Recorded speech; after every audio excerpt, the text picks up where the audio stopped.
আসসালামু আলাইকুম এভরিওয়ান, সবাই কেমন আছেন? আশা করি আল্লাহর অশেষ রহমতে সবাই ভালো আছেন। আমরা আজকে কোথায় যাচ্ছি বলেন তো? কিভাবে বলবেন? বলতে তো আমার হবে।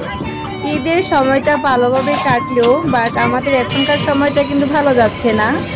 আজকে যাচ্ছি একটু হসপিটালে, কারণ হচ্ছে মানহার খালামণির ছেলে, মানে আমার বোনের ছেলে অনেক অসুস্থ, তার ভাই।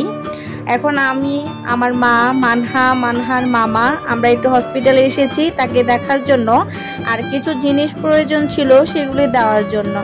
আসলে গরমের সময় এখন অনেকেই অসুস্থ হয়ে পড়ছে, তাই সবার উদ্দেশ্যে বলবো যতটুকু সম্ভব বাসার মধ্যে থাকবেন, স্বাস্থ্যসম্মত খাবার খাবেন।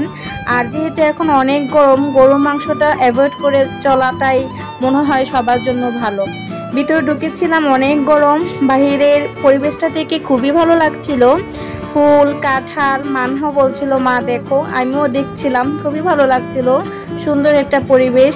পিছনে একটা পুকুর আছে, এই যে মানহা আমার সাথে কথা বলছে, মা দেখো কত সুন্দর একটা কাঁঠাল, বাসায় নিয়ে যাব। বাট আরেকটা কথা বলি, কাঁঠাল দেখে মনে পড়ে গেল, কাঁঠাল অনেক সস্তায়, একটা কাঁঠাল 30 থেকে 40 টাকা পিস বিক্রি হচ্ছিল। কাঁঠাল নিয়ে আসি নাই, লিচু নিয়ে আসছি, খাচ্ছিলাম। আর এই গরমের মধ্যে দেখেন আমার আম্মা কি করছে, বাসার ভিতরে তো অনেক গরম, তাই আম্মা উঠানে বসেছেন আমাদেরকে চিতই পিঠা আর গরু মাংস খাওয়ানোর জন্য। যেহেতু মানহার মামা চলে যাবে, সে তো অনেক দিন পর পর বাসায় আসে, ঈদের ছুটি পড়েছে, তাই আম্মা গরমের মধ্যে তার ছেলেকে পিঠা খাওয়ানোর জন্য দেখেন কিভাবে পিঠা বানাচ্ছে গরম সহ্য করে। বাট আমি কিন্তু দূর থেকে ক্লিপ নিচ্ছিলাম। আমার বলছিল যে মাটির চুলার পিঠা নাকি খুবই সুস্বাদু হয়, খেতে ভালো লাগে, দেখতেও সুন্দর হয়। এই যে দেখে একদম ক্রিস্পি, অনেক গরম, হাতে ধরতে পারছিলাম না, শুধু শুধু বসে বসে পিঠা খাচ্ছিলাম, যেহেতু মাংসটা এখনো হয়নি, ওয়েট করছিলাম। আর এইভাবে পিঠা কিনতে কিন্তু অনেক মজা হয়। আর আমার সবচেয়ে বেশি ভালো লাগে যে আপনার ভর্তা দিয়ে পিঠা খাওয়ার মজা আলাদা, আমার কাছে খুবই ভালো লাগে। শুটকি ভর্তা হলে হয়তো বা একটু ভালো হতো, যেহেতু নাই কি করব, শুধু শুধু খাচ্ছিলাম। আর এই যে দেখেন আরেকটা গরম পিঠা দিয়ে গিয়েছে, এটা কিন্তু অনেক ক্রিস্পি ছিল।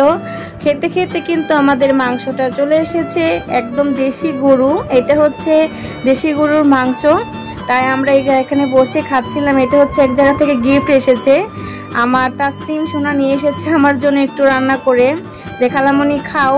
আর আমাদের মাংসটা কিন্তু এখনো চুলায় হয়নি, একটা পিঠে আমি খেয়েছি, আর হচ্ছে তাসনিম খাচ্ছিল। যাই হোক, আমরা আসলে মাঝে মধ্যে শীতের সময় বাসার উঠানে বসে অনেক ভিডিও আপনারা পাবেন, আশা করি ভালো লাগবে এই পিঠার আয়োজন।